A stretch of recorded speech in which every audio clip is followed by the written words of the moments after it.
Donc bonjour à tous. Aujourd'hui, je vais pas vous parler des traitements ni des avancées thérapeutiques. Je suis certaine en fait que vous, tous les professionnels de santé et vous tous présents aujourd'hui le feront beaucoup mieux que moi. Je ne vais pas non plus témoigner comme l'a fait brillamment mon ami Johan lors du dernier congrès de la SFLDT. Je vous invite d'ailleurs à lire son magnifique livre « Des papillons dans la gorge », où chacune d'entre nous, en tant qu'hippopara, a pu se reconnaître et se dire « Je ne suis plus seule à vivre tout cela ».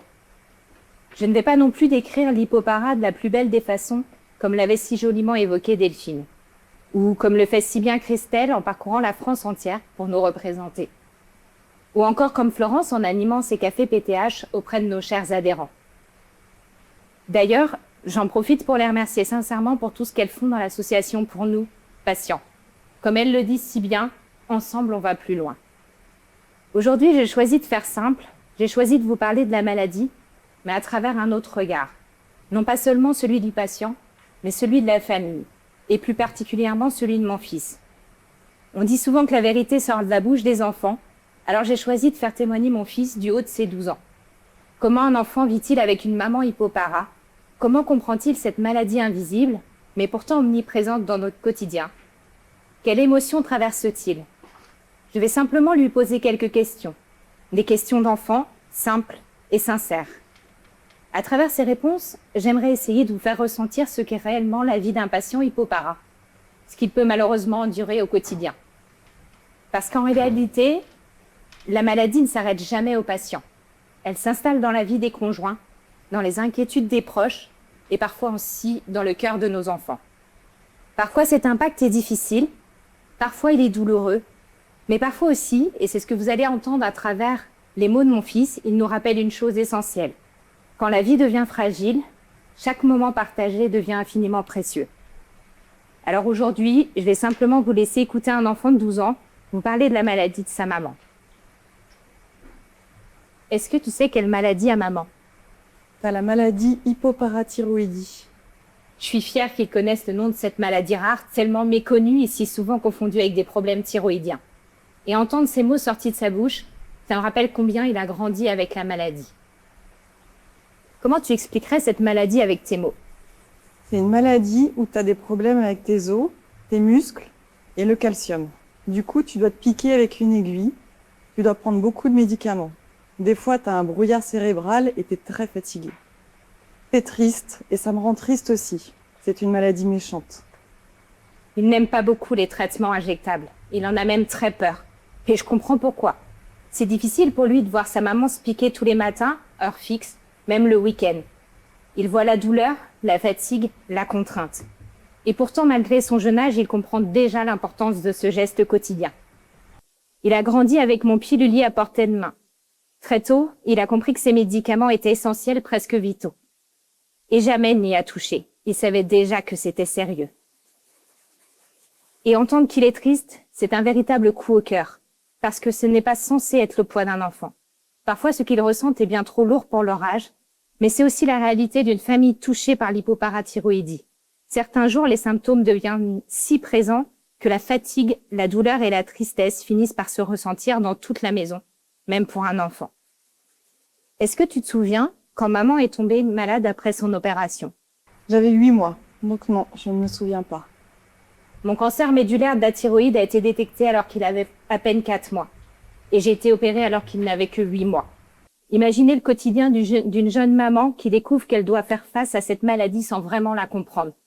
Sans mots pour exprimer la douleur, sans repères, avec une errance diagnostique qui a duré 7 longues années avant de pouvoir enfin mettre des mots sur mes mots. L'hypoparathyroïdie m'a volé une partie de sa petite enfance. Des moments simples. Jouer avec lui, courir avec lui, le suivre dans ses jeux d'enfant.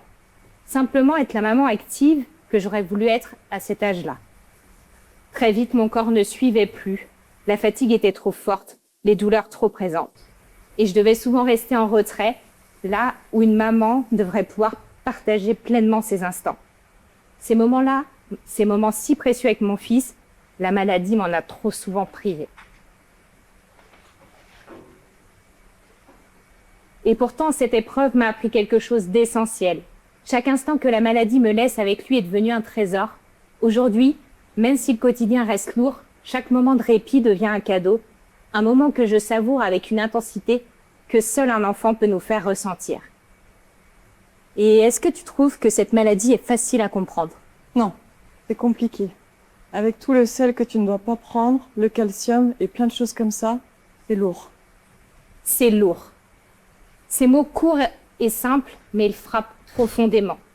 Prononcés par un enfant de 12 ans, ils relèvent le poids invisible de la maladie. La fatigue, les contraintes, la tristesse. Tout cela devient palpable à travers ses yeux. Et cela nous rappelle que l'impact de l'hypopara ne se limite toujours pas aux patients. Il s'étend à toute la famille et surtout à ceux qui nous aiment le plus.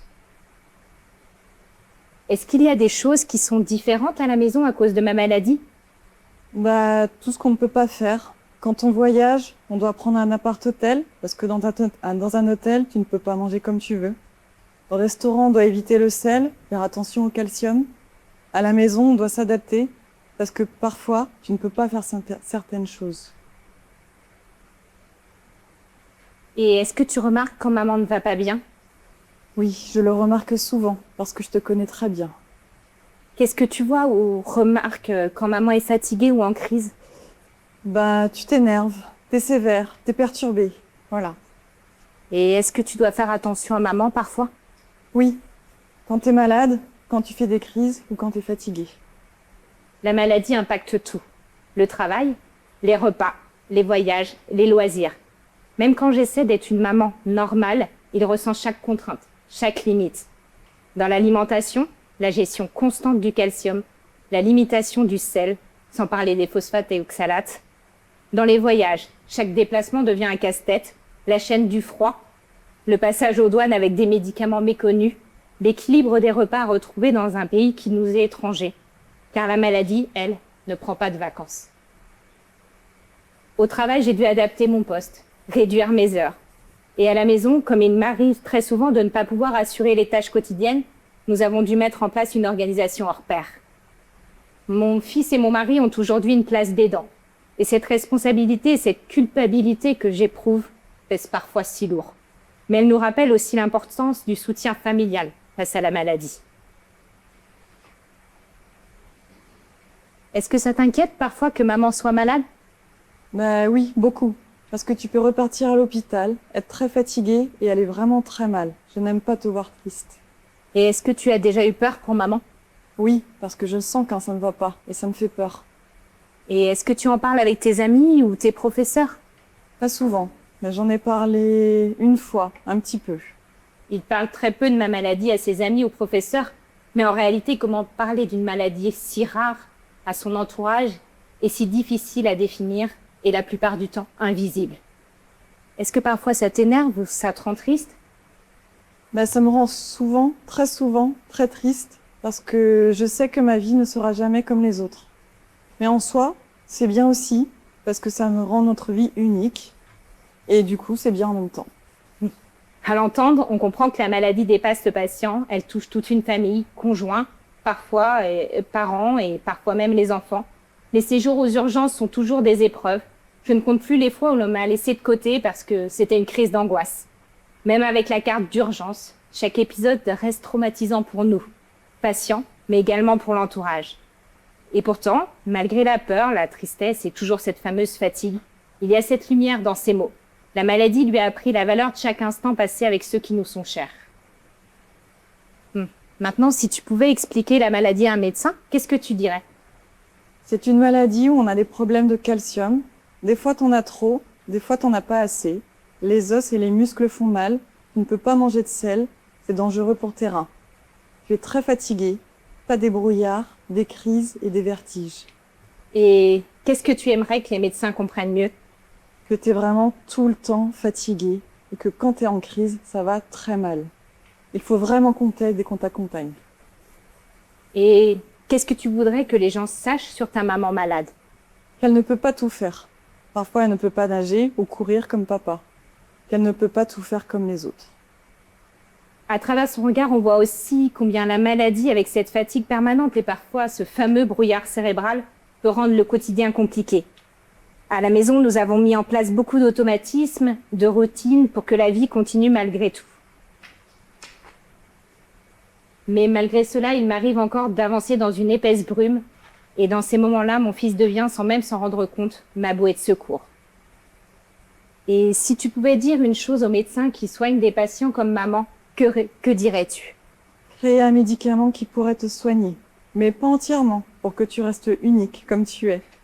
Que tu ailles beaucoup mieux et que tu puisses faire de plus en plus de choses tout en restant quelqu'un d'unique, puissant et fort comme tu es déjà. Ces mots, ce sont des mots d'enfant. Les mots d'un enfant qui espère qu'un jour, quelque part, quelqu'un trouvera un traitement capable de nous guérir. Tu répètes souvent que ce ne sera peut-être pas possible. Mais j'aime son innocence, et parfois je dois l'avouer, j'ai presque envie d'y croire avec lui. Parce que derrière chaque patient hypopara, il n'y a pas seulement une maladie. Il y a une famille, des conjoints, des enfants, des proches qui vivent avec la maladie à nos côtés chaque jour. Aujourd'hui, j'ai choisi de vous faire entendre la voix de mon fils, mais je suis certaine que si mon mari prenait la parole, son témoignage serait très proche. Parce que ce sont eux qui me donnent la force d'avancer, même dans les jours les plus difficiles. Et malgré tout, mon fils, du haut de ses 12 ans, ne voudrait pas que je change complètement. Parce que pour lui, je reste simplement sa maman. Alors j'aimerais terminer sur une note d'espoir. On dit souvent que les épreuves de la vie ne nous définissent pas, mais qu'elles révèlent la force que nous ne savions pas avoir. Et si aujourd'hui je suis debout face à vous, c'est grâce à de belles avancées thérapeutiques, grâce au précieux suivi de mon hippoparathéologue, qui se reconnaîtra peut-être, même si elle préfère souvent dire qu'elle ne fait que son travail, mais aussi grâce à l'amour et au soutien de ceux qui marchent à mes côtés. Merci.